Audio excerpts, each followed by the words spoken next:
Anyways, let's talk about KD, man. KD, man, he done hit 30,000 points in his career. Only the eighth player in history to do it. Congrats to KD, man. KD is truly one of them ones, man. I know we let a lot of kind of the off the court stuff impact like what we think about KD in this new day and age with all the social media and him kind of setting up burner accounts and clapping back at all the fans and this, that, and the other thing. And I know he's kind of been like I don't want to say he's been a pariah with them media, but he's definitely kind of been one of those unique athletes, man, as it relates to dealing with the media and stuff like that. I think he's kind of got like a love-hate relationship with them, but you can't never knock what he's done in this league, man. And from the first moment that I seen KD back at Texas, and I think back then they had him listed at like 6'8", 6'9", something like that. But even with that, I'm like looking at his skill set, and just kind of like there was literally nothing that KD could do or couldn't do with the ball in his hands, man. And just to see his NBA career kind of flourish the way that it did, I'm not gonna act like it was a shock. Like I think most people could have predicted that he would have like a really, really great NBA career because he was just a unique type of talent, man. Like he's 6'11", 7 foot right now with crazy handles, can shoot like nobody's business, can get to the cup, athletic, everything you want, plays defense, willing passer. And the thing that I always love about KD is, and I know you hear a lot of people say this, like within sports media or social media, whatever. He truly is like one person that I would honestly say you don't have to call plays for him, man. He can play with anybody. He don't need the ball in his hands, he's not one of those guys he's not a volume scorer, anything like that. He is super efficient. He can play with pretty much anybody. And, it just makes the game that much easier for him and everybody else around him. So that's one thing that I've always loved about his game, man. When you hear people say KD is truly a hooper, like he really, truly lives and breathes hooping, I don't think that's an overstatement, honestly, man. I really, truly think that he just loves the game that much. So to see KD get to 30,000 points, I think it's big, especially because, 4 or 5 years ago, when he popped his Achilles, man, that's like the most unforgiving injury that you can have as a professional athlete. So I know a lot of people doubted, that he would ever come back and be at the form that he was prior to that injury, and I was one of them because it's just never really been like a good history of people coming back from that, and especially at his level and still maintaining that level. And I think not only has he maintained it, I think he's exceeded it given the fact that he's aged, over this time, obviously. So I feel like he's still been as consistent as he always is. Now, it doesn't necessarily always translate to winning. And I think we've seen that from him since, the time he's left Golden State, which is unfortunate because, man, I wanted to see KD really.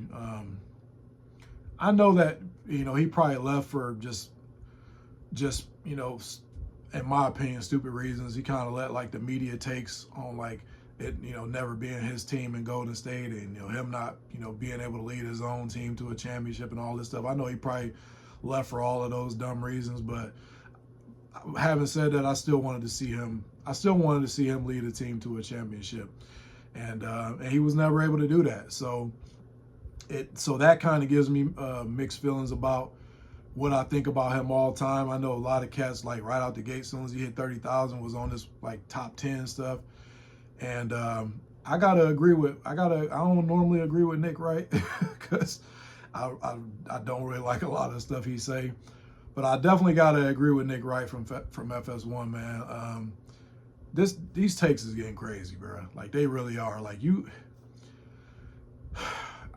I don't believe KD's top 10, man. Now that's not to say that he may not end up in the top 10 like when it's all said and done. I don't think that he will for me, but people are like such prisoners of the moment with, when somebody does something like that, historical, it's just automatically people just have these wild takes, like, and it's really kind of blowing my mind, man, that, you know, there's so many other players that I believe are ahead of him. And now if you want to just talk about pure scoring standpoint, yeah, he's probably top 5 pure scorers. But if you're talking about like the total, like, you know, the total package, you know, NBA, like, I can't, I'm not ready to put him in the top 10 yet. And like, again, I don't think that I will ever put him in the top 10. I just think that it just diminishes a lot of the things that some of the other greats have done, like, throughout the history of this game. And that's not a knock on KD, man. Like, you know, you are clearly a top 20 player, but to say that you're top 10, I mean, that's just crazy, man. But I think it's, you know, I think people should just be proud to have stamped their name, you know, their legacy within the game. You know, it shouldn't matter like where, you know, we as just common like, you know, folks that just watch the game. It shouldn't matter what we think. Like, you should just be proud of like the accomplishments that you've done, like, on your own. It really shouldn't matter what I say or any of these talking heads say. But like I said, for me though, just my opinion, man, I don't think he's top 10, and I'm not sure that he's going to get there. But regardless, stellar career. Truly proud of what you've done. You never cheat the game, and I just think that that's truly admirable, man. And I just, you know, I'm just happy to see you still going. I want to talk about this game, you know, that they played against the Warriors last week, and, you know, no AD, no Gafford. I think no PJ Washington. Obviously, they don't have any. Derek Lively's been injured for a while. And, man, Kyrie just went up. He just cooked them boys, man. He just went out there and cooked them boys for 42 points. And I just really, he's another one of them guys, man, that does not cheat the game, bro. He's just like KD. That's why I love Kyrie, man. He's one of my favorite point guards of all time. And that's aside from all, like, the flashy, you know what I mean, like the ball handling and the layup package and everything. I mean, like, he's just one of them guys that loves the game.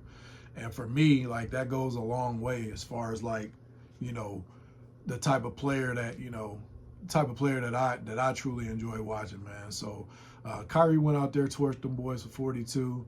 And I think when it comes to, like, players like Steph Curry, man, I think it's like personal with Kyrie, man. Like, he really be out there trying to show these cats, like, I'm that dude. Like, I'm really that guy. Y'all need to be out here, like, taking the backseat to, you know, what I'm able to do out here with my skill set. So I think he just takes those matchups personally, man. And it's good to see, man. I love watching him play. And, you know, I definitely like watching him play in those matchups like that. So shout out to Kyrie. Shout out to the Mavs, because they went in the very next game and ended up beating the Miami Heat without any of their starters. And I'm just like, like, what is going on with the Heat, man? The Heat have not won a game since the Jimmy Butler trade. So I bring that up to say, maybe Pat Riley, Jimmy Butler's value was a little bit more than what you thought it was.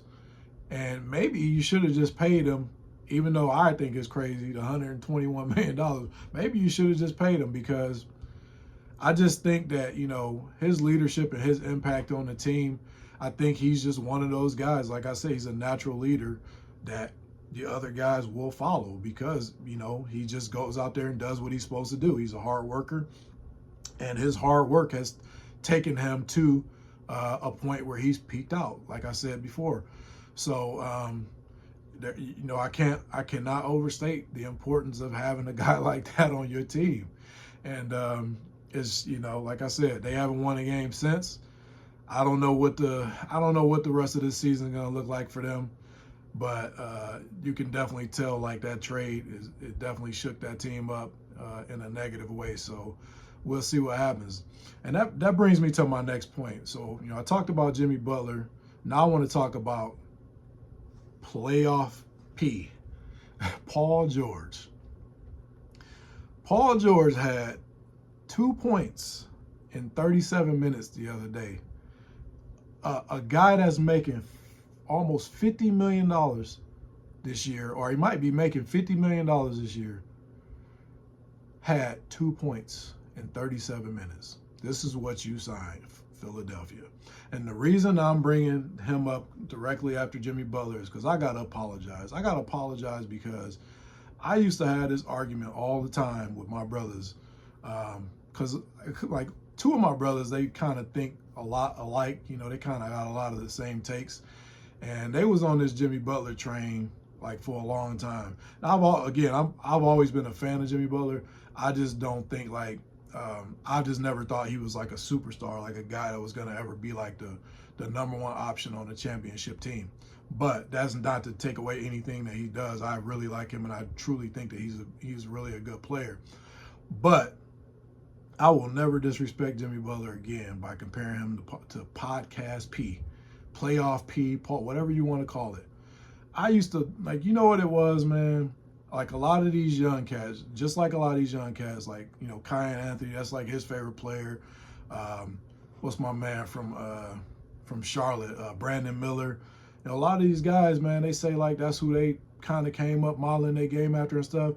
And I got caught up in all the you know, like the flash. I'm not gonna lie, man. Like I got caught up in the, you know, because maybe Jimmy Butler don't necessarily do it with the flair and the flash like something, you know, like a Paul George. You know, like the ball handling and, you know, shooting the wild, crazy fadeaways and all this. I mean, like just trying to really be like a newer Kobe. It's just one problem, my man. You're not. I hate to tell you, you're not, man. And so I'm off the Paul George, man. Train. I can't pause. I'm off that, bro. I can't. I'm never disrespecting Jimmy Butler as it relates to Paul George again, because it's not fair to Jimmy Butler. And you know, Paul George, I'm sorry, my brother, man. Like, I like you, man. Like, you know, you a solid player, and, you know, to be able to come back from that gruesome injury that you came back from, you know, many years ago, like, I think that's, you know, commendable. But, yeah, bruh, like, 2 points ain't it, man. I know that the Philadelphia Sixers thought that they was getting, you know, the third, you know, superstar on their team, man, to go with Maxey and Joel Embiid, which Joel Embiid, that's a whole other story I'm not going to get into. But y'all just really disappointing this year, man. I feel bad the most for Tyrese Maxey. I wish he was not on that team. I'm not even going to front, man. Like, Tyrese Maxey go out there and ball every single game, bro. Night in, night out, that dude balls. And it just sucks that he got to be dragged down by two guys that's injured all the time, and you, Paul George, who's just not living up to what everybody thinks your potential is. So yeah, man, it's unfortunate, and it sucks for Tyrese, man. And I hope y'all get it together, just because I think if y'all do, y'all could be a really competitive team if y'all make it to the playoffs. But I just don't see it happening. So, anyways, man, I gotta talk about my Pistons, man. Y'all know it ain't gonna be a show if I don't talk about one of my Detroit teams, or you know, or my Michigan teams in general, man. But again, man, I just want to. My boys have been winning. We on a little win streak right now. I think we won like 3-4 games in a row. Cade obviously balling, all-star, you know, the whole nine. And I know these teams. That we beaten, they haven't necessarily been world beater teams, but that's what you're supposed to do. Like when you're, well, just any team in general, but especially when you're a team that's on the come up, and you're trying to establish yourself as, you know, like one of those teams for the future, you gotta beat up on the bad teams, and you just gotta be competitive against the good teams. And hopefully you win, you know, most of the games against the bad teams, and you hopefully split against some of the good teams. And I feel like, you know, we're not necessarily splitting against the good teams right now. We have won against some good teams, but we're winning those games against those bad teams, and that's the formula to, you know, become a better team and to make the playoffs, and, you know, just kind of grow and just, you know, just excel. So I mean, I'm really, really happy with the direction that we headed. I'm super excited about the future for us. I thought we were going to make a trade at the trade deadline, but, you know, we ended up picking up Dennis Schroeder, so that was big. I think we needed a veteran like that on our squad, especially since Jay Ivy's down. So I'm just happy. I'm happy about my boys, man. Y'all boys keep it up. Y'all are putting a product out there now that I'm happy to watch again. So just keep it going, man. Let's see if we can make a little playoff push, and hopefully get into the playoffs and make some noise there. But at any rate, man, I'm as proud as I could be. I feel like y'all are ahead of schedule, so just keep it up.